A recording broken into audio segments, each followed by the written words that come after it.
मेरे भाइयों, ये आम गोल गला वास्कट की कटिंग है। इसी से आप बैन गला भी बना सकते हैं, इसी से आप गोल गला भी बना सकते हैं। और कुछ भाई ने वी गले के बारे में पूछा था, तो वी गला यही सेम कटिंग है।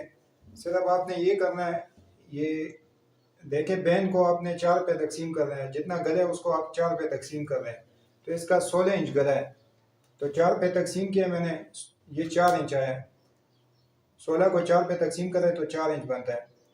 तो ये 4 इंच का निशान आपने लगा दिया। ये निशान आपने फिर नहीं लगाना है, इसको आपने यहाँ पे ये चेस्ट का निशान जो है यहाँ पे इस निशान को मिला देना है।